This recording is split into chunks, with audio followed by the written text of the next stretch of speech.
Last stanza पढ़ देते हैं। साधन तब तक किए जाते हैं जब तक सिद्धि हासिल नहीं होती। सूर्योदय होने के बाद दीपक की भला क्या आवश्यकता है? जिसका पेट भरा है वो भोजन क्यों नहीं देखता? विष अनजाने में तेरे भीतर चला गया तो तू मर जाएगा, और अमृत की बूंद तेरे भीतर चली गई तू अमर हो जाएगा। इसके आगे आज क्या बोला भगवान कृष्ण ने इसमें?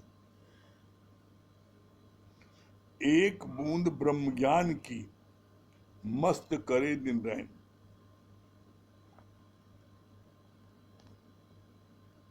ध्यान से इसको समझो आप। एक बूंद ब्रह्म ज्ञान की मस्त करे दिन रैन। आप तो ये कहोगे मैंने तो रोज 1 घंटा ज्ञान सुना है और हमको तो मस्त नहीं किया है। मस्त इसलिए नहीं किया है क्योंकि आपने जो ज्ञान सुना है वो आपका ज्ञान सुनने के बाद में जैसे टीले पर पानी बरसता है तो सब पानी बह जाता है, गड्ढा जहाँ होता है वहाँ पानी भर जाता है। तो अपने मन में जांचो परखो, क्या तुम्हारे मन में गुरु के प्रति अंधी श्रद्धा, अटूट विश्वास और अथाह प्रेम हुआ है? जब तक ये तीनों बातें नहीं होंगी तब तक ज्ञान आपके अंदर पूरा पूरा नहीं जाएगा। पूरा पूरा ज्ञान आपके अंदर तभी जाएगा जैसे बारिश होती है और जहां गड्ढा होता है पूरा गड्ढा भर जाता है। गुरु जी ने इसके लिए बहुत अच्छी बात बोली। बोला ज्ञान कोई किसी को दे ही नहीं सकता। अगर गुरु भी चाहे तो ज्ञान नहीं दे सकता। क्यों? अगर ऐसा होता तो गुरु सबसे पहले अपने घर वालों को ज्ञान देता। ज्ञान किसको प्राप्त होता है? श्रद्धावान लभते ज्ञानम।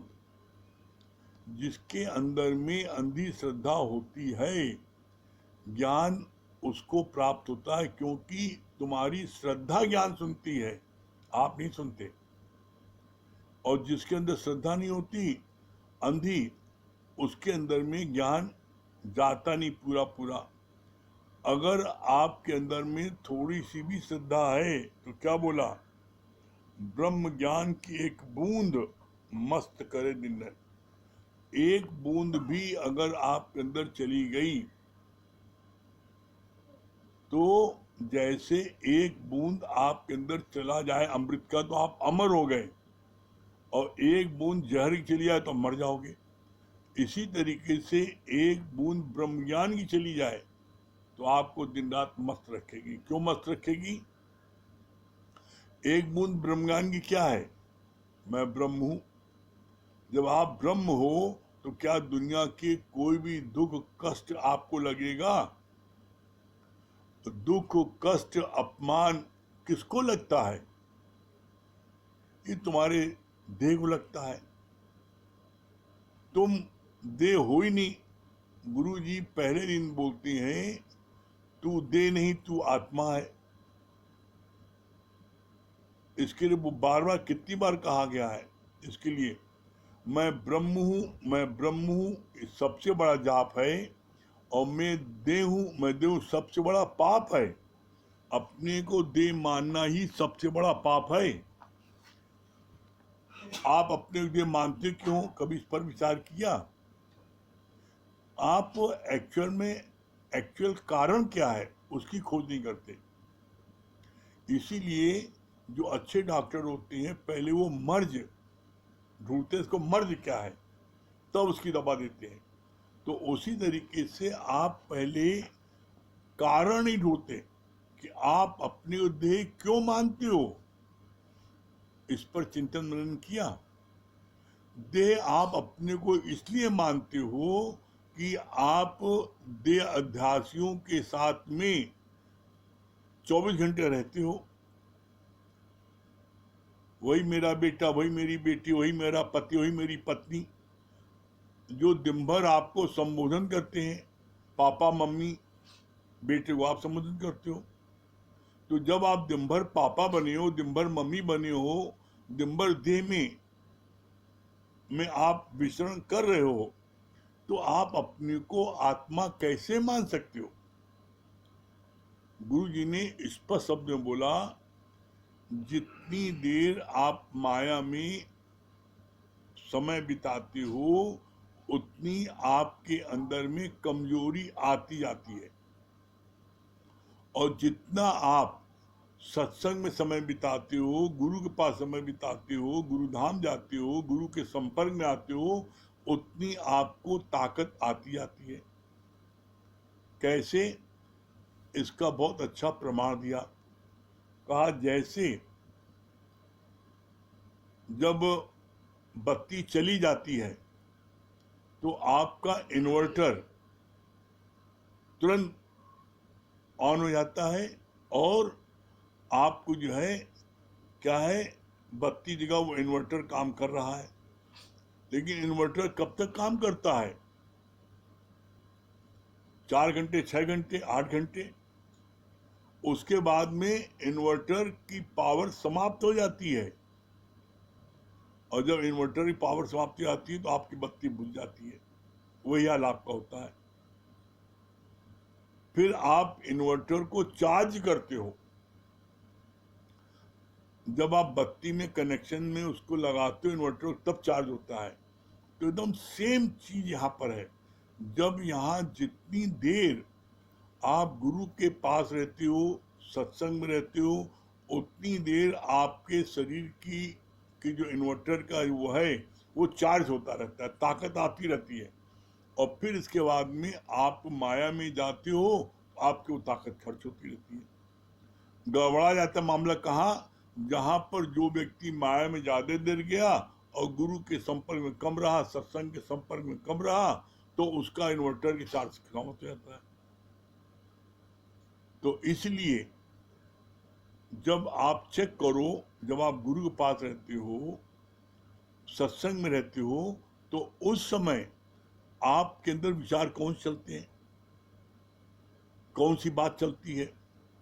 तो बोला पी की पचर में या पी की पचार में। जब तो आपकी ताकत बढ़ेगी, और जब आप माया की बात करोगे तो आपकी ताकत घटेगी। इसीलिए बोला गया है सुख रोग भया दुख दारू। फिर आगे बोला, ज्ञानी संसार का आश्रय नहीं लेते, क्योंकि वह अपने स्वरूप में तृप्त हैं। न किसी को आधार दो और न किसी से आधार लो। कितनी सुंदर बात बोली। ज्ञानी संसार का आश्रय नहीं लेते। कोई अपने पिता का आश्रय लेता है, कोई अपने पति का आश्रय लेता है, कोई मम्मी का लेता है, कोई भाई का लेता है। बोला नहीं, हर एक को अपने पैरों खड़ा करो, न किसी को आश्रय दो और न किसी का आश्रय लो। ज्ञानी किसी का न आश्रय लेता है और न किसी को देता है। क्यों? क्योंकि वो हर समय अपने स्वरूप में रहता है। अपने स्वरूप में क्या रहता है? मैं ब्रह्म हूं। वो इस बात को जानता है, महसूस करता है, जिसके कारण से किसी सहारा वो नहीं लेता। बोला ज्ञानी संसार का आश्रय नहीं लेते, क्योंकि वो अपने स्वरूप से तृप्त है। न किसी को आधार दो और न किसी का आधार लो। आगे बोला, जिन बच्चों को तुम आधार देते हो उनको तुम पंगु बनाते हो। इसमें तुम अपना प्यार नहीं पर अपना सौतेलापन दर्शाते हो। वो सौतेली माँ का दृष्टांत आप लोगों ने सुना नहीं? वो सौतेली माँ जो है अपनी बेटी से सब काम कराती थी, और जो सौतेली जो थी वो बिटिया, उससे कोई काम नहीं कराती थी। उसको दिन भर बिस्तर देती थी सब चीज। परिणाम क्या हुआ? उससे एक दिन पूछा उसकी सहेली ने कि आखिर आप ऐसा क्यों करते हो? आप अपनी बेटी को तो सौतेलापन दिखाते हो। और इसको अपनापन। कहानी ऐसा नहीं है। इसीलिए कहा कि कर्म नहीं मानता, कर्म का मर्म मानता है। तो मर्म की बात उसने क्या बताई? उसने कहा नहीं बहना, हम इसको जो है, इसको इतना हम पंगु बना दे रहे हैं, बिस्तर पर बैठे बैठे इसको हम सब चीज दे देते हैं, खाना पीना जो कुछ दे देते हैं जरूरत की, इसको इतना पंग बना दे रहे हैं कि कोई काम के लायक न रहे। और अपनी बेटी को हम दिन भर काम कराते हैं जिससे ये जो है हर कार्य में एक्सपर्ट हो जाए। जो तुम बच्चों को बहुत ज्यादा जो दुलार पुचकारते हो ना, हैं, ये समझ लो बच्चों के लिए कब्र तुम स्वयं खोद रहे हो, बच्चों को पंगु तुम स्वयं बना रहे हो। बच्चों पर शेर की निगाह रखो, गलती हो तुरंत दंड दो, उनको प्यार खूब करो, लेकिन प्यार के साथ साथ निगाह शेर की नहीं होनी चाहिए। अगर आपने किसी ने कोई गलती की और आपने उसी में दंड दे दिया तो आगे वो गलती नहीं करेगा, और आप उसकी सारी गलत बातों को छुपा रहे हो, उसको जो है आप हर काम उसका स्वयं कर दे रहे हो। हम तो देखते हैं कि कितनी माँ इतनी मोह में, इतना अधिक उनको मोह का है कि लड़का 10 साल का हो गया, बिटिया 10 साल की होगी, तब भी उसको खिलाती है अपने हाथ से। अरे हमको इसके हाथ में क्या हो गया?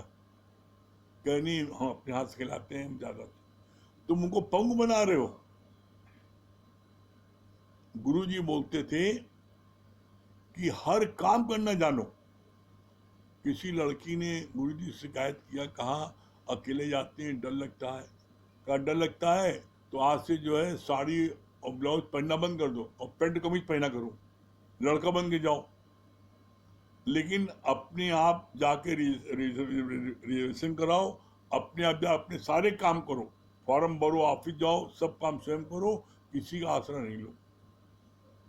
और जो बच्चे शुरू से सारे कार्य करते हैं वो बच्चे आप देखो बड़े हष्टपुष्ट होते हैं, ताकतवर होते हैं, और वो बहुत ही आपके क्या होते हैं, रफ एंड टफ होते हैं।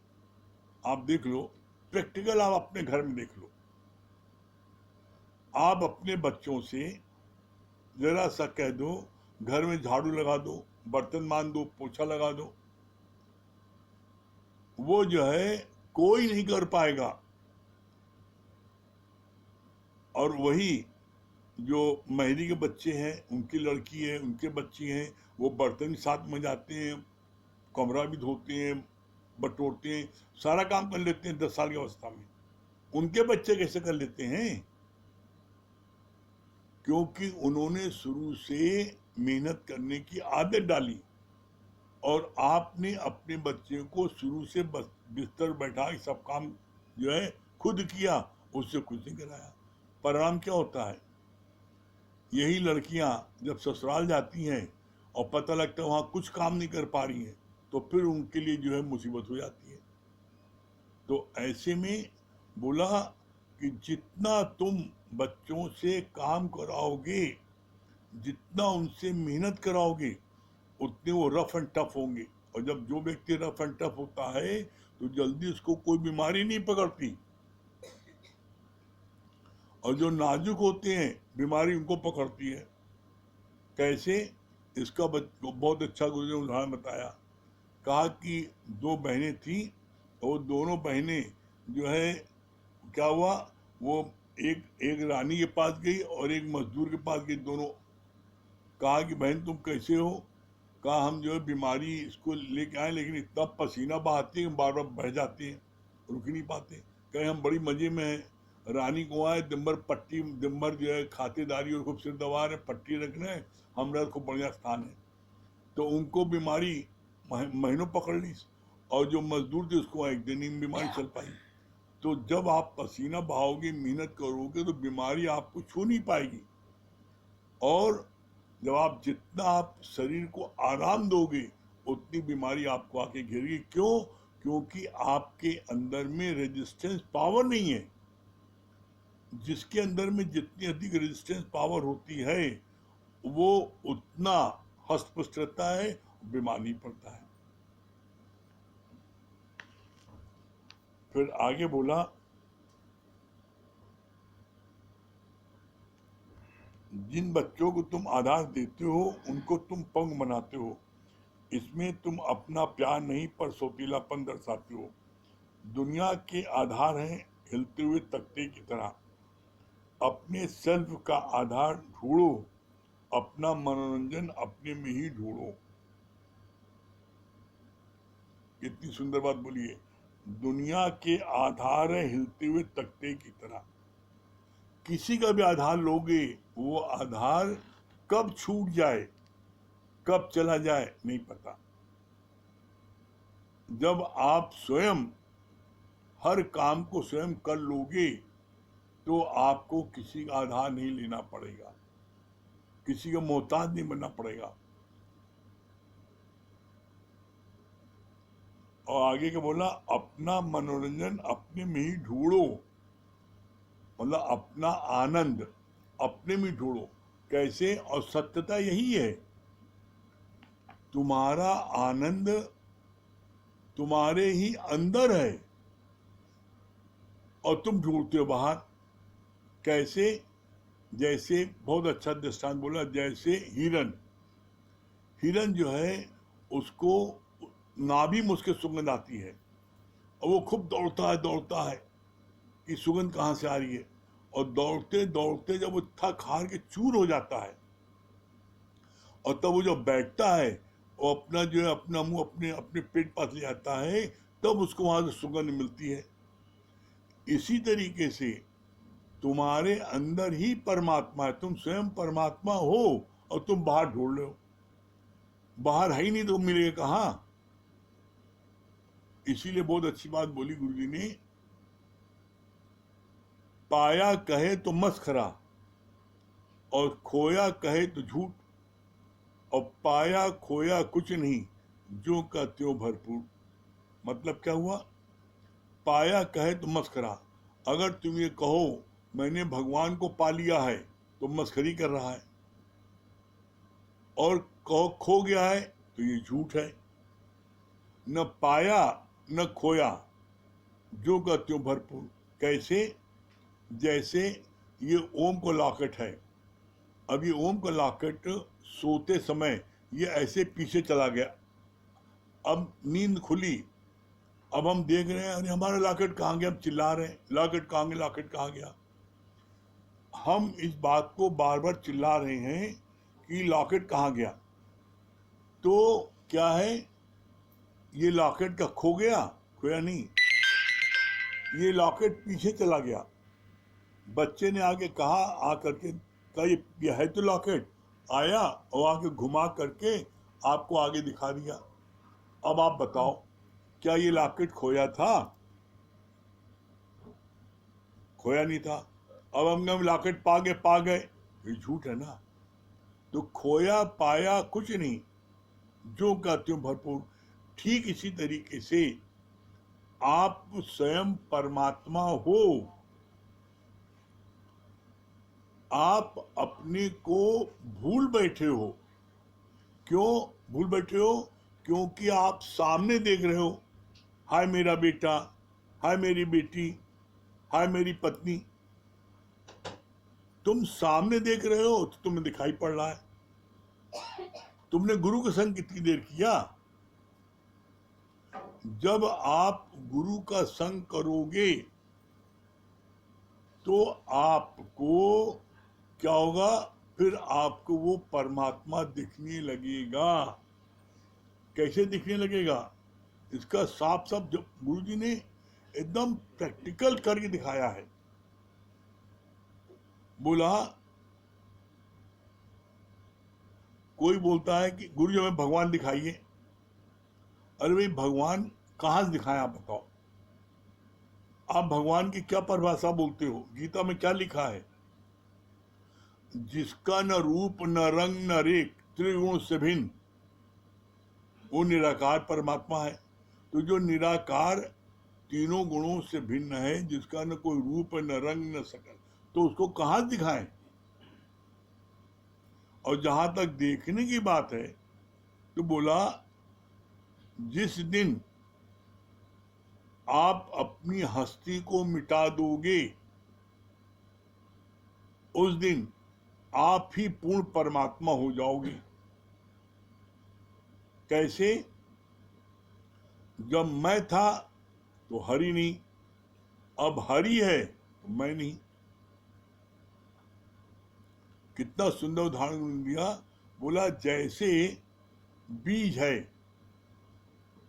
अब बीज के अंदर कहो हमें वृक्ष दिखाओ, बीज के अंदर वृक्ष समाया है,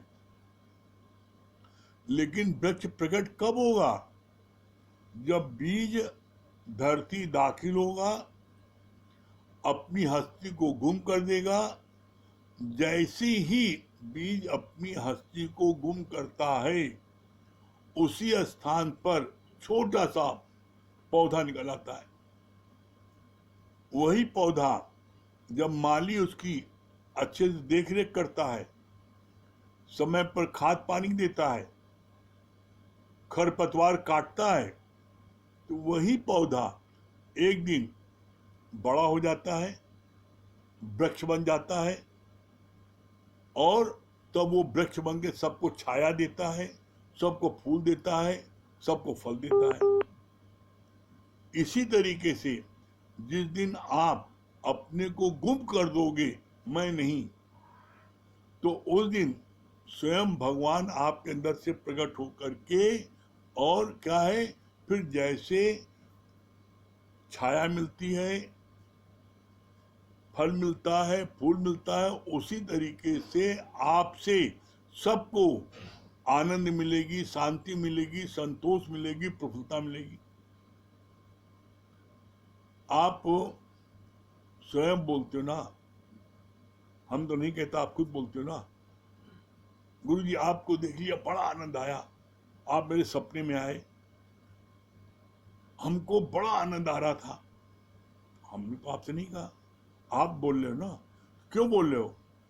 यही जीवन आपका भी हो जाएगा जिस दिन आप अपने अंदर में सिर्फ एक बात ठान लो। बस ये बात हम अपने जीवन के अनुभव से कह रहे हैं। एक बात ठान लो। क्या ठान लो? हमें दुनिया में, न घर में न बाहर, हमें दुनिया में किसी से कुछ नहीं चाहिए, कुछ नहीं चाहिए। जिस दिन आपके अंदर में ये भावना हो जाएगी, फर्म डिटर्मिनेशन, कुछ नहीं चाहिए, कितना भी आप किसी भी परिस्थिति में हो, हमें किसी से कुछ नहीं चाहिए।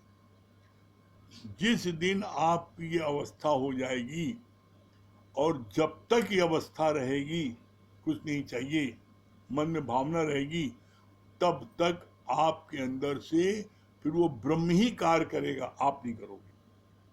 इसका प्रमाण है। क्या प्रमाण है? गुरु जी ने एक लाइन में दिया है प्रमाण। चाह चमारी चीमड़ी अति नीचन से नीच,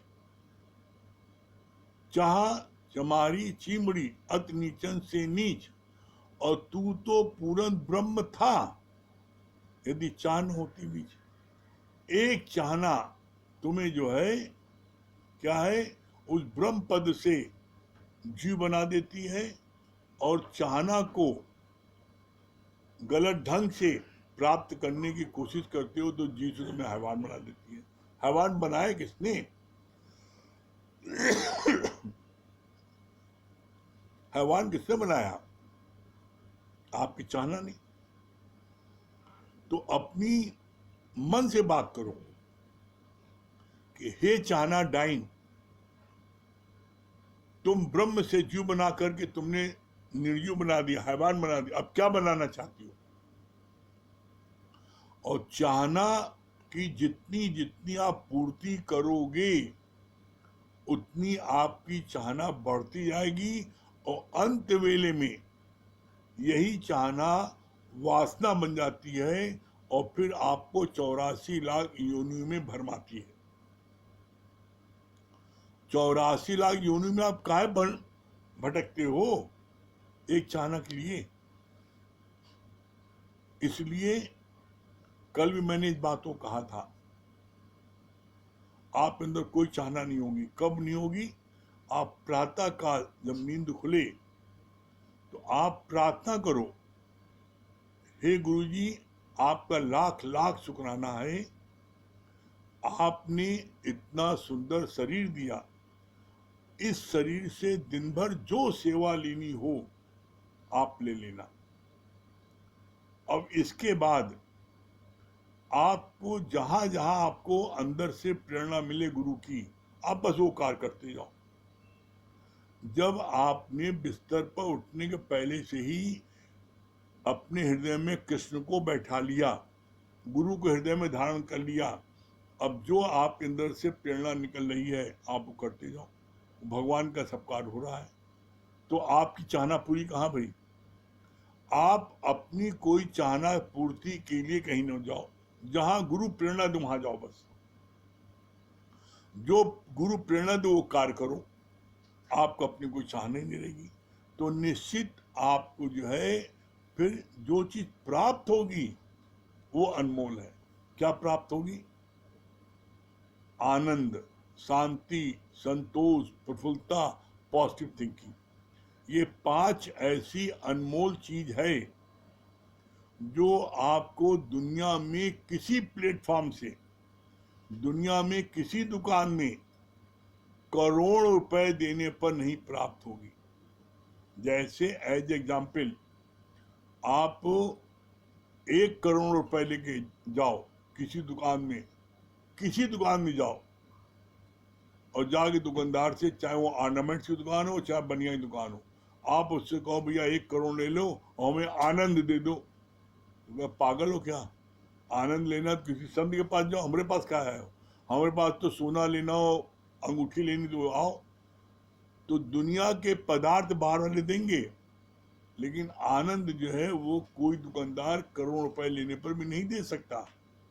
अच्छा शांति दे दो, 2 करोड़ ले लो।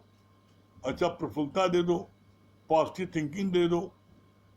ये जो है जितना दुनिया वालों के साथ आप रहोगे, आपके दिमाग में दिन भर निगेटिव थिंकिंग आती है। आप अपने ऊपर देख लो, अभी आप सत्संग में आने के पहले आपकी क्या दुर्दशा थी? क्या दुर्दशा थी? हर समय भय में जीते थे ना, ऐसा न कोई लड़के उठा ले जाए, ऐसा न एक्सीडेंट हो जाए, ऐसा न फलाना काम हो जाए। हर समय निगेटिव मन में भावना, हर समय रात रात भर जगते थे, नींद नहीं आती थी। तो आज गुरु की कृपा से तुम्हारे अंदर में इतनी शांति मिली है, तो अब यही शांति आप दूसरों को भी दो ना। अकेले खाने में आनंद नहीं है। जो बांटन वाले को लगे मेहंदी का रंग, आप इस ज्ञान को भी बांटो भी। जितना तुमने सीखा है, ए सीखा ए बांटो, बी सीखा बी बांटो, तो तुमको आनंद मिलेगा। अब तुम अकेले खा लिया चोर ऐसे, और देखो ना जो लोग अकेले खाते हैं तो कैसे चुपके से खाते हैं, सब देखते हैं, कोई देख तो नहीं रहा है, और देखते छुपा लेते हैं। तो अकेले खाने वाला चोर है। और अकेले जो जीता है सिर्फ मैं मेरे के लिए, उसके लिए गुरुजी ने कहा है, इतना कड़ू शब्द इस्तेमाल किया है, कहा है जो जीता मैं मेरे के लिए उसका मरना भला है, मरे ज्यादा अच्छा है। और जो जीता है सबके लिए उसका जीना भला है। कभी तुमने सर्व के हित के लिए कोई कार्य किया? सर्व के हित के लिए तुमने थोड़ा समय दिया? हर समय वही बस मैं मेरा, हाय मेरी बीवी, हाय मेरा बिटवा, हाय मेरा पोता, हाय मेरी पोती, हाय मेरी दुकान, हाय मेरा घर। हर समय पर मैं मेरा। और मैं अपनी गृहस्थी बड़े अच्छे से पालता हूं, मेरे 2 बच्चे बड़े अच्छे से पालता हूं। तो भगवान ने कहा तुमसे अच्छा तो सुअर सुअरिया है, तुम 2 पालते हो, 16 पालते हैं, और ज्यादा सुख से रहते हैं। तुम्हें तो फिर भी तो काम धंधा करना पड़ता है। वो जो दिन भर नाले पड़े रहते हैं, वहीं उनको विष्ठा मिल जाती है, वहीं उनको भोजन है, कहीं जाते हैं, कोई मेहनत नहीं करते। तो ऐसे में बोला कि पशुवत जीवन, अरे तुम्हारे को मनुष्य जीवन मिला है भाई, मनुष्य जीवन मिला, इसकी तुम कदर करो, इसकी कीमत जानो। 84 लाख योनियों में एक बार आपको मनुष्य तन मिलता है, और उस मनुष्य तन में आप स्वतंत्र हो, जो चाहे करो।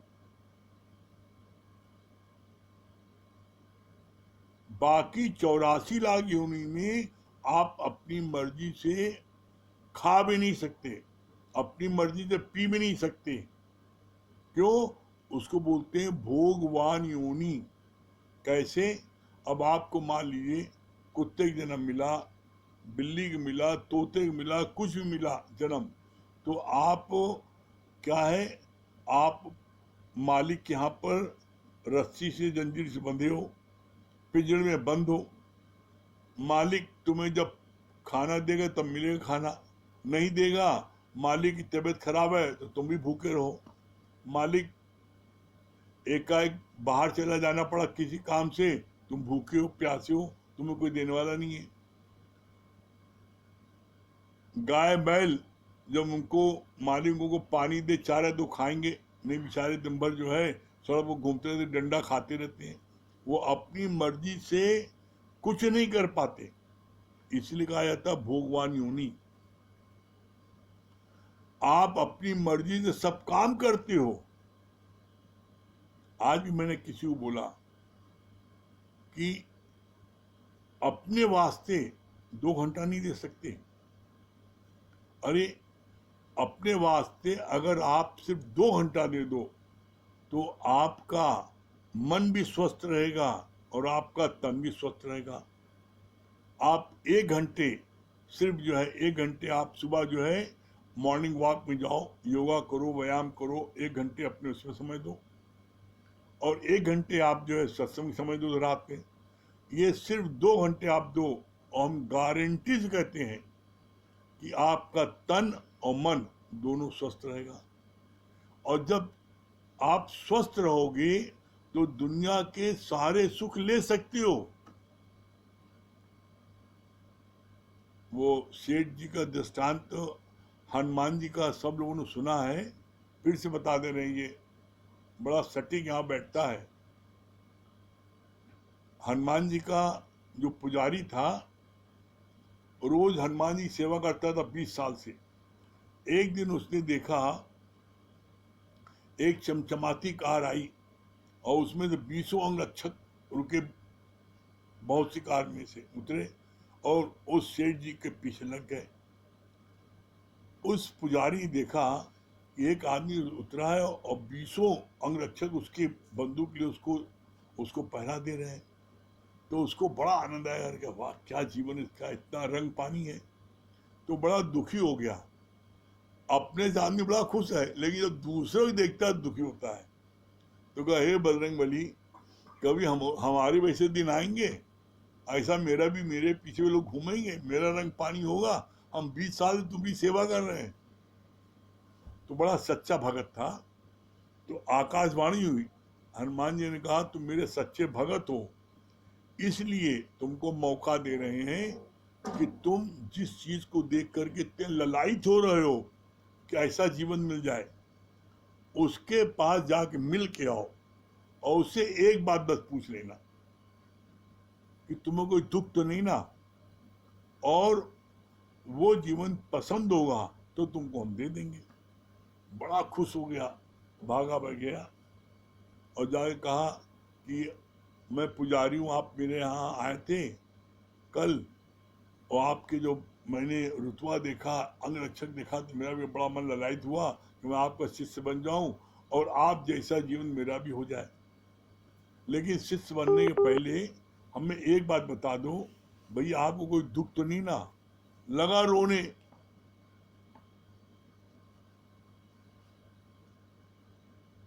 क्या रोने लगा? कहने लगा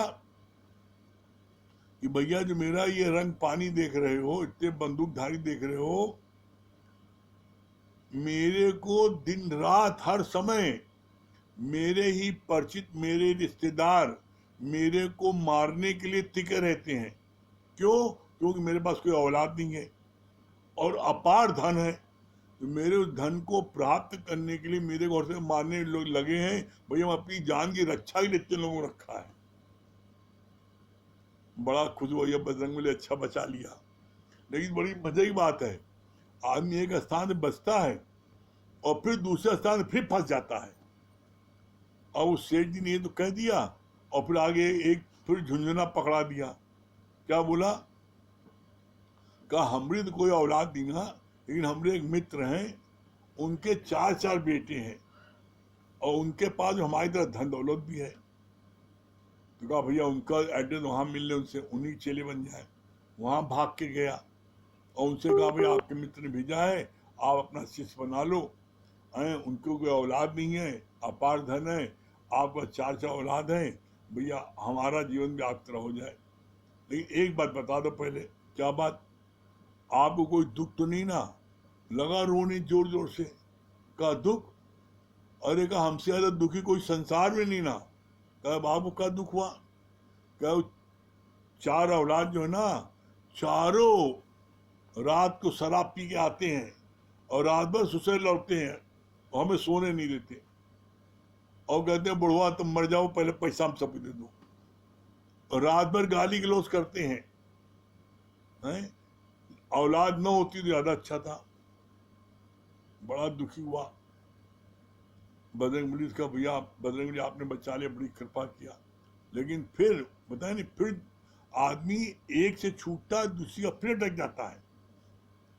फिर उसने जो है कहा हाँ भैया हमारी औलाद तो बहुत गलत है, लेकिन मेरे एक मित्र हैं, उनके भी 4 बेटे हैं, लेकिन उनके चारों बेटे क्या कहने, अरे वाह, राम लखन भरत शत्रुघ्न, ऐसे उनके लड़के इतने आज्ञाकारी हैं, इतने आज्ञाकारी हैं कि ऐसे बच्चे नहीं मिलेंगे।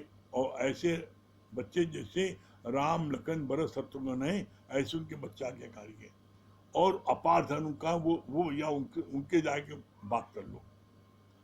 गया उनके पास सफारी पहन करके, और वो सेठ जी मंदिर आ चुके थे, लेकिन अब पंडित जी को पहचान नहीं पाए क्योंकि सफारी में थे। अब पंडित जी ने कहा कि आपके मित्र ने हमको भेजा है आपके पास में, उनकी 4 औलाद है, सब निकम्मी है, रात को शराब पी के आती है, मारपीट करती है।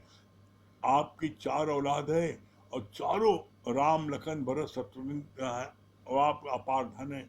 आप अपना हमको शिष्य बना लीजिए, लेकिन एक बात पहले बता दीजिए। क्या बता दें? आपको कोई दुख तो नहीं ना? लगा जोर जोर भो भो रोने। कभी आपका दुख है? का इस धरती के सारे डॉक्टर मेरे दुश्मन हैं। कहा क्यों? कहा मेरे पास मेरे बेटे राम लखन भरत शत्रुघ्न हैं, बहुएं सब बहुत अच्छी हैं, सब कुछ बहुत अच्छा है, अपार धन है, सब कुछ मेरे पास बहुत अच्छा है, लेकिन डॉक्टर लोग मेरे दुश्मन क्यों हैं? क्योंकि हमको जो है कहते हैं रोटी का ऊपर का छिलका वो जो है डाल के पानी, आधी कटोरी पानी डाल के देते हैं, कहते इसमें खाओ बस, और इससे ज्यादा मत खाना।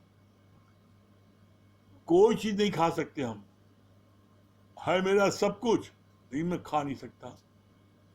मैं ललचाता रहता दिन भर और सोचता हूँ क्या करूं। तब जो है उसने, उस सेठ ने यही पंडित जी को मंदिर में आए थे दर्शन करने, तो देखा था कि ये जो है अपना रोटी, एक बिलस्ता रोटी नाप पे खा रहा था, खा करके लड्डू खा के वही सो गया जमीन में घुर घुर करके। तो उस दिन उस सेठ जी ने जो है उनका उसका दृश्य देखा, तो उसी पंडे से सेठ जी ने क्या बोला? कहा भैया आओ तुम्हें हम दिखा दें हम क्या प्रार्थना करते हैं। अपने घर में ले गए, एक हनुमान जी का मंदिर बना था, उस मंदिर का भैया मैं यहाँ रोज बैठ करके 1 घंटा पूजा करता हूँ और बजरंग बली से कहता हूँ हे बजरंग बली तुम मेरा सारा धन दौलत ले लो, लेकिन वो मंदिर का जो पंडवा है वो की तरह में सेहत दे दो, उसकी तरह में भूख दे दो और उसकी तरह में नींद दे दो बस, और तुम मेरी सारा सब कुछ ले लो। अब वही पंडा से कह रहे, वही पंडा सुन रहा है। वो पंडा जब सुना है तो भागा वहां से तेजी से, और भाग करके आगे हनुमान जी की पौली पकड़ लिया, हे बजरंगबली माफ करो। मैं बोला नहीं, हर कोई, हर चमकती चीज सोना नहीं, ऐसे धोखे में जीवन को खोना नहीं। बाहर देख करके आदमी जो है सोचता है कि धन खूब कमा ले तब चैन की सांस लेंगे, तब मस्ती लेंगे। धन कमा लेता है तब भी चैन नहीं मिलता, तब सोचता है नहीं खूब सुंदर बीवी मिल जाए तो बड़ा मजा आएगा, तो शादी ब्याह कर लेता है, सुंदर बीवी पा गया, उसमें 10-20 साल बिता दिया, का इसमें ही मजा नहीं रहा। फिर सोचता है खूब बड़ी कोठी बनवा ले, उसमें बड़ा मजा है, कोठी बनवा लेता है, का इसमें मजा नहीं रहा। तब थक हार करके आता है, बजरंगबली की पौड़ी पड़ता है। कहाँ बोले शांति कहाँ मिलेगी? प्रभु के चरणों में। तो इसलिए बाहर कहीं भी जाओगे, बाहर शांति नहीं है, शांति है प्रभु के चरणों में, प्रभु के वचनों में। तो अगर आप प्रभु के वचन मानोगे तो निश्चित आपको आनंद और शांति प्राप्त होगी। करके देखो, ये वचन क्या है, सब अनुभव के हैं। आप करो और आनंद न मिले तब कहना, निश्चित आपको आनंद की प्राप्त होगी। ठीक? हाँ नीलू जी। हरिओम गुरुजी। हाँ हरिओम। क्या बता रही जी नीलू जी? जी जी गुरुजी, वास्तव में मतलब इतना अच्छा लग रहा था, और हम लोग वास्तव में बहुत भाग्यशाली हैं कि गुरु का सानिध्य संरक्षण प्राप्त है। अभी श्याम भगवान भी कह रहे थे कि एक जो धनी व्यक्ति होता है ना, वो धन से ही जो है मित्रता करना चाहता है, वो गरीब के पास नहीं आना चाहता, और उसी के कारण उसको रोग बीमारी और नाना प्रकार के सुख भोगने में लगा रहता है कि बीमारी का कारण होता है। अब वो ये चीज मैं देख रही हूँ, अनुभव कर रही हूँ वास्तव में। और वो दुख दारू सुख रोग भया, वो दुख भी बहुत अच्छे होते हैं जो हमें गुरु के चरणों में ले आते हैं। नहीं तो ये सुख जो दिखाई देता है, इसमें तो आदमी गिरता ही गिरता है। ये बहुत अच्छा लगा गुरु जी, आपने बताया बच्चों के प्रति कि नहीं, बच्चों से भी अपने, अगर यहाँ गुरुमुखी होगी ज्ञान, गुरु की कृपा से ही ये विवेक जागृत होता है कि बच्चों से भी प्यार करना है, लेकिन मोह नहीं करनी है। और गलत हो और सही हो, गलत तो उनको तत्क्षण डांटना चाहिए, और हो सके तो अपना कार्य वो स्वयं करे।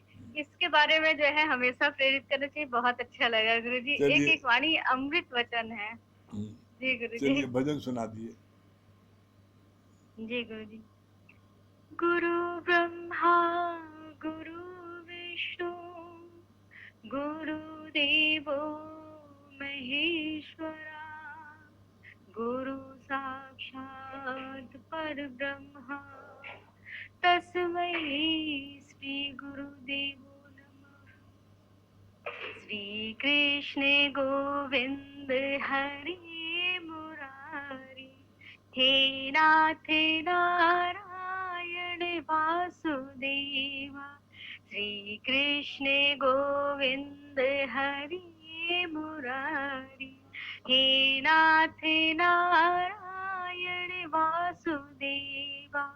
पिता मातृ स्वामी सखा हमारे, पिता मातृ स्वामी सखा हमारे, हे नाथ नारायण वासुदेवा। श्री कृष्ण गोविंद हरि मुरारी, हे नाथ नारायण वासुदेवा।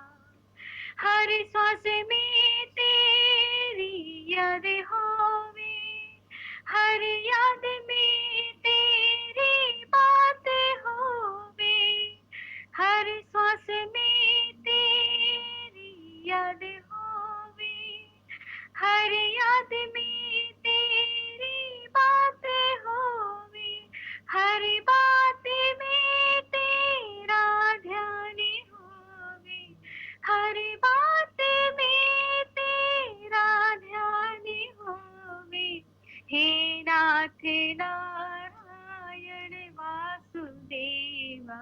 श्री कृष्ण गोविंद हरि मुरारी, हे नाथ नारायण वासुदेवा। गीता पढ़ो रे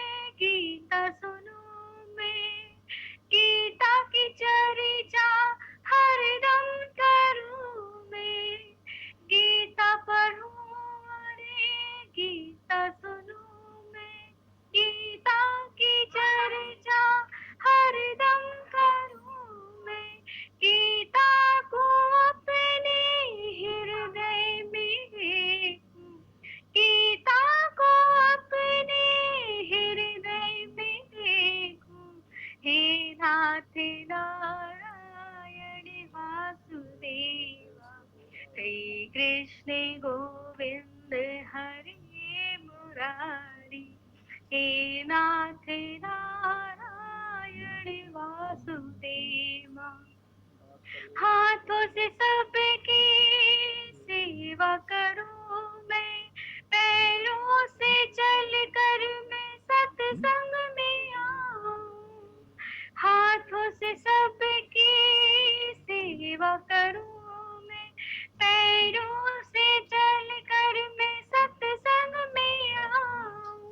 वाणी से हरदम यही गीत गाऊं, वाणी से हरदम यही गीत गाऊं। हे नाथ नारायण वासुदेवा, श्री कृष्ण गोविंद हरे मुरारी, हे नाथ नारायण वासुदेवा। इत्रो सजीवन बना दो दया में, हृदय में सद्भावे भर दो दया में। इत्रो सजीवन बना दो दया में, हृदय में सद्भावे भर दो दया में। मुझको यही एक भर दो दया में, मुझको यही एक भर दो दया में। हे नाथ नारायण वासुदेवा, श्री कृष्ण गोविंद हरे मुरारी, हे नाथ नारायण वासुदेवा। राधे कृष्णा राधे कृष्णा राधे राधे कृष्णा कृष्णा राधे कृष्णा राधे कृष्णा राधे राधे कृष्णा कृष्णा, श्री कृष्ण गोविंद हरे मुरारी, हे नाथ नारायण वासुदेवा, हे नाथ नारायण वासुदेवा, हे नाथ नारायण वासुदेवा। हरिओम गुरु जी। हरिओम। हाँ चित्रा जी, चित्रा जी क्या बता रही हैं? हाँ जा रही है गुरु हाँ, जी। क्या बता रही हैं, क्या अच्छा लगा? बहुत अच्छा लगा कि अगर सुख शांति वैभव संपन्नता स्फूर्ता है तो सिर्फ गुरु के चरणों में, परमात्मा के चरणों में, और कहीं नहीं है। चाहे जहाँ जाएंगे वहाँ मन नहीं लगता, लेकिन यहाँ मन गुरु जैसे बाज होता है और मन होता है गौरैया चिड़िया। तो गुरु के सामने कैसे मन दुबक के बैठ जाता है, बहुत सुंदर। शांति आना। हाँ वंदना जी, वंदना जी वही तो जी वाला। हाँ वंदना हुई, वो वाला सुन लीजिए। वंदना जी, वंदना जी क्या बता रही है? हाँ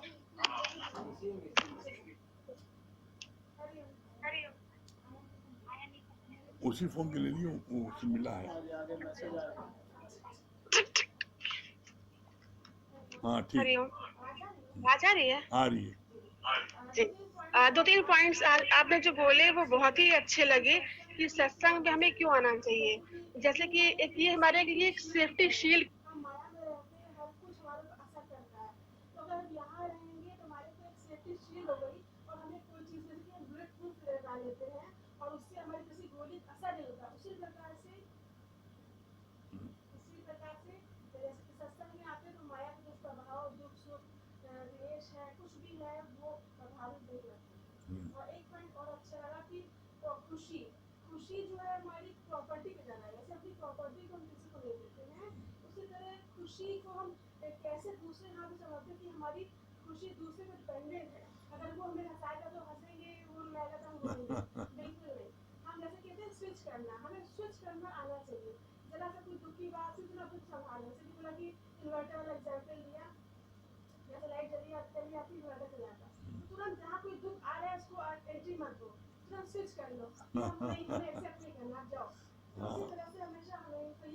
वेरी गुड, बहुत सुंदर। हाँ सुशीला जी, सुशीला जी आप बताइए क्या सुना?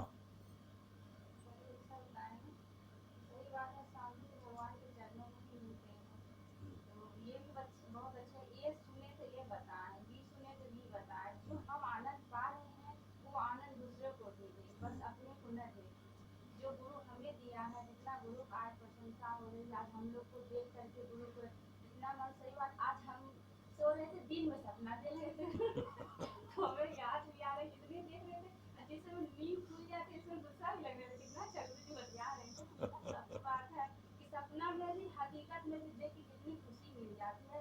मतलब तबीयत भी खराब रहता है, देख लेते हैं या आवाज ही सुन लेते हैं, जैसे लगता है एनर्जी आ गई तो बहुत ज्यादा ही खुशी लगी, बहुत ज्यादा अपने आप को फील करते हैं। और ये भी बात अच्छी लगी कि बीच देख से अपनी हस्ती मिटा देते हैं, उस तरीका हम लोग को बिताना है। बहुत सुंदर। हाँ नरेंद्र भाई, भाई यही मोबाइल सब कुछ दिया। हाँ क्या बताया नरेंद्र भैया? बहुत अच्छा आपने बताया कि जो है एक चाहना हमें भ्रम से जीव बना देती है, तो जांच हमारी पूरी होती है तो पूरा भ्रम होता है यदि चाह न हो। हाँ इनको दिया ब्रजेश भैया या वो चलो। हाँ बता, मालवी बताइए, मालवी जी, मालवी जी बताइए क्या बता रहे हैं? मुझे अच्छा था कि ये हनुमान जी का पंडाल आपने अच्छा बनाया और आज इसको लगा करके हमने मतलब इतने सालों तक हनुमान जी का सेवा किया जो है, तो सच्ची खुशी तो हमको हनुमान जी की सेवा करने में मिलती है। हाँ सज्जन भैया, सज्जन भैया।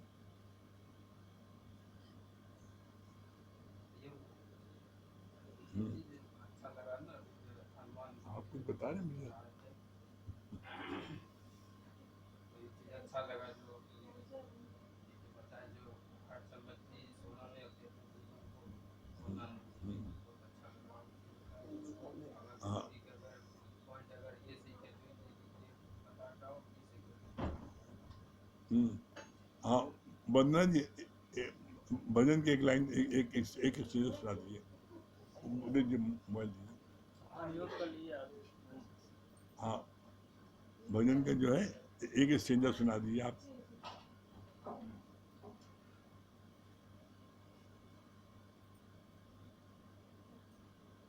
तेरे संग दूर बनी है ओ मेरे जन्म के साथी, तेरे संग दूर बनी है ओ मेरे जन्म के साथी, तू ही तू है मेरा, तू ही तू है मेरा, तू मेरा सच्चा साथी, तेरे संग डोर बनी है ओ मेरे जन्म के साथी, मेरी राहों के कांटे तूने चुन ही लिए हैं, आंखों के आंसू तूने तो पी लिए हैं, मेरी आंखों के कांटे तूने तो चुन लिए हैं, आंखों के आंसू तूने तो पी लिए हैं, तेरी यादों में बीते हो, तेरी यादों में बीते जब पलक मुलाकाती, तेरे संग डोर बंधी है ओ मेरे जन्म के साथी। गुरु संग डोर बंधी हुई है और ये तो हमेशा बंधी रह सकती, कभी जा सकती। हाँ सुशीला जी, आप एक स्टेज सुनाइए।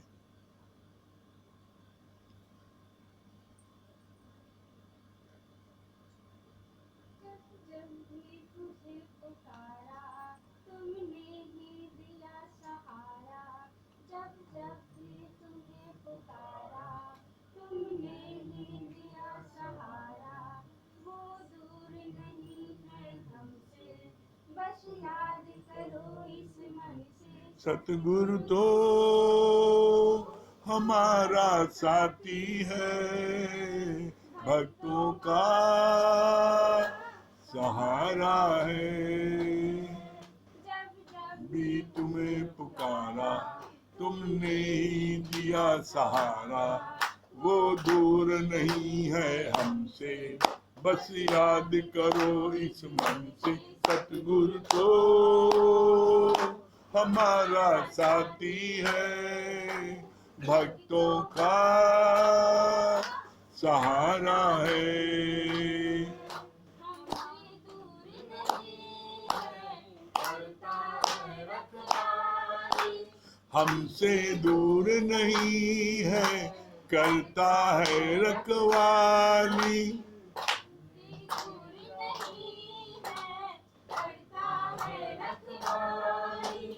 जिसने किया भरोसा सतगुरु ने डोर संभाली। जिसने किया भरोसा सतगुरु ने डोर संभाली।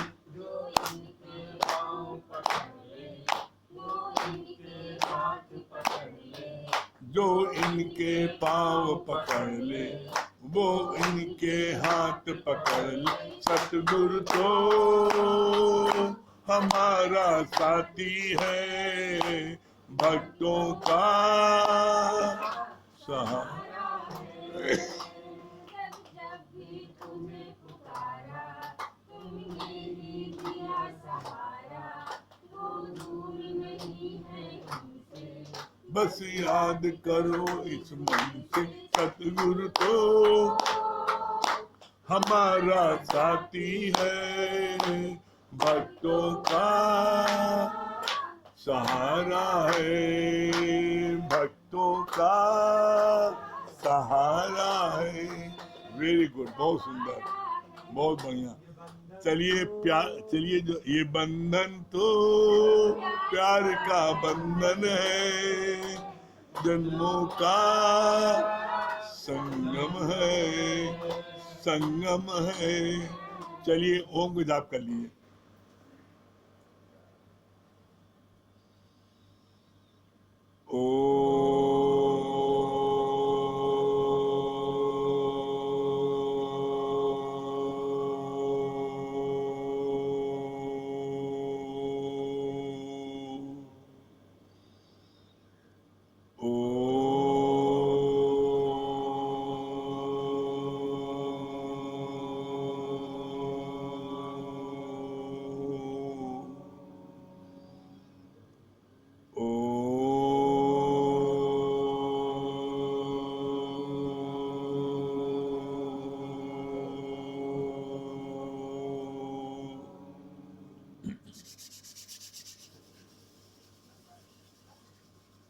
सभी प्रेमियों को हरिओम।